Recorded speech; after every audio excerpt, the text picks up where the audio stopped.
नेपाळ सरकारने भारतीय चलन आणि विदेशी चलनासंदर्भात नवीन नियम जारी केलेत. MBA, LLB आणि BTech केलेले जेन झी आता स्वच्छता कर्मचारी बनणार आहेत.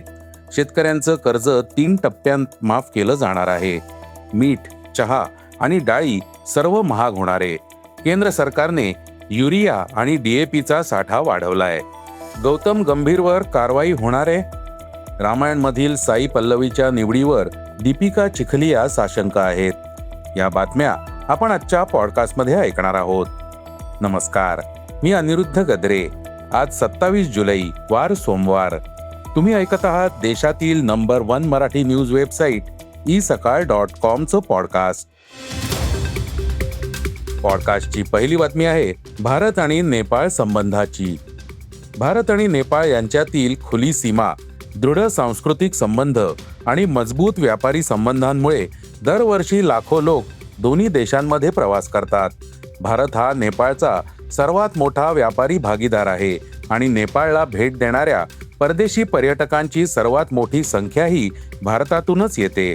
हजारो नेपाळी नागरिक भारतात नोकरी, शिक्षण किंवा व्यवसायात गुंतलेले आहेत, तर मोठ्या संख्येने भारतीय पर्यटक आणि व्यावसायिक नेपाळला भेट देतात.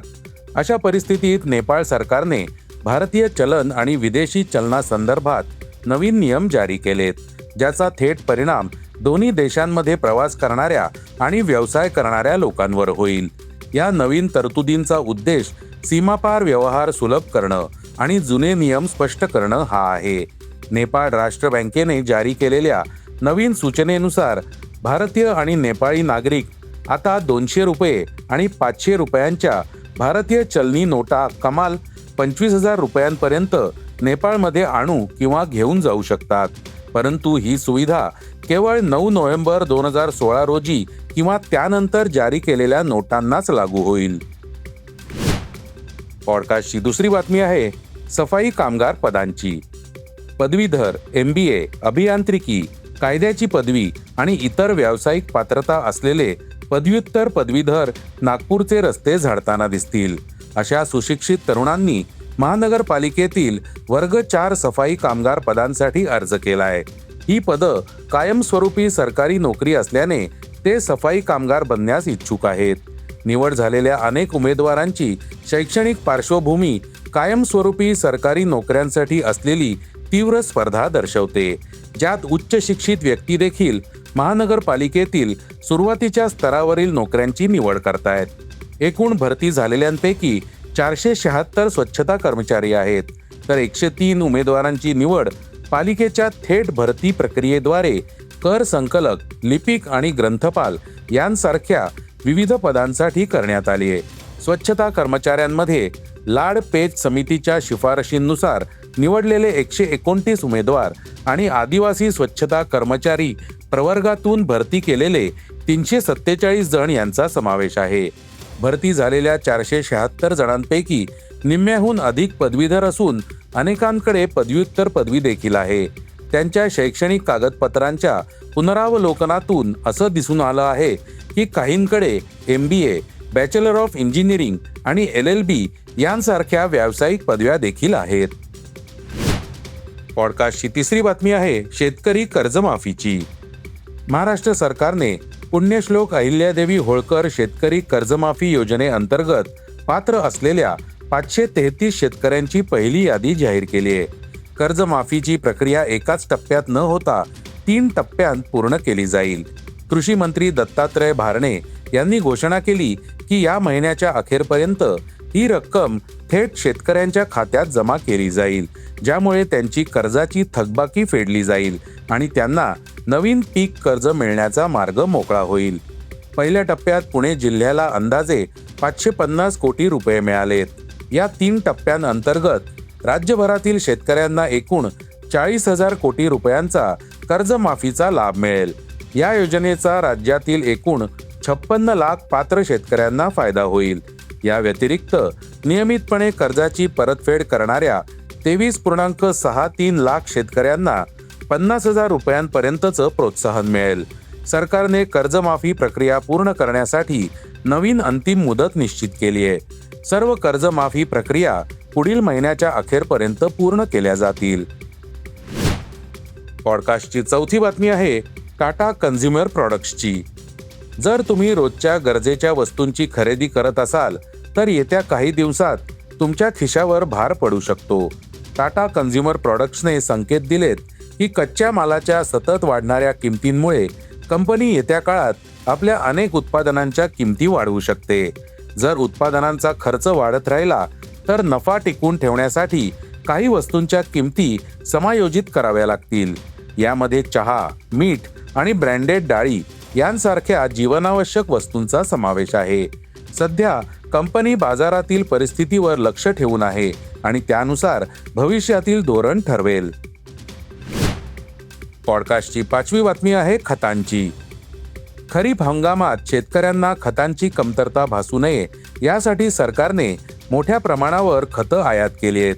सरकारच्या म्हणण्यानुसार चालू आर्थिक वर्ष 2026-27च्या पहिल्या तिमाहीत भारताने 25.08 लाख टन युरिया आणि 7.11 लाख टन डाय अमोनियम फॉस्फेट आयात केलं. देशांतर्गत मागणी पूर्ण करण्यासाठी आणि शेतकऱ्यांना वेळेवर खतांचा पुरवठा सुनिश्चित करण्यासाठी हे पाऊल उचलण्यात आलंय, असं सरकारचं म्हणणं आहे. एप्रिल-जून तिमाहीत देशात एकूण 115.72 लाख टन खतांचं उत्पादन झालं. यामध्ये 71.55 लाख टन युरिया आणि 9.84 लाख टन DAPचा समावेश होता. पॉडकास्टची सहावी बातमी आहे क्रीडा क्षेत्रातून. BCCI भारतीय क्रिकेट संघाच्या अलीकडील कामगिरीवर बारकाईने लक्ष ठेवून आहे. UK दौऱ्यावर आयर्लंडनेही टीम इंडियाचा 0-2 असा पराभव केला होता. त्यानंतर इंग्लंडने भारतीय संघाला T20 आणि एकदिवसीय मालिकेत क्लीन स्वीप दिला. BCCI या कामगिरी संदर्भात लवकरच एक आढावा बैठक घेऊ शकते. ही आढावा बैठक ऑगस्टच्या सुरुवातीला होऊ शकते. या आढावा बैठकीत विशेषतः आयर्लंड आणि इंग्लंड यांच्यातील व्हाईट बॉल मालिकेवर लक्ष केंद्रित केलं जाईल. मात्र बैठकीची तारीख अद्याप जाहीर करण्यात आलेली नाही.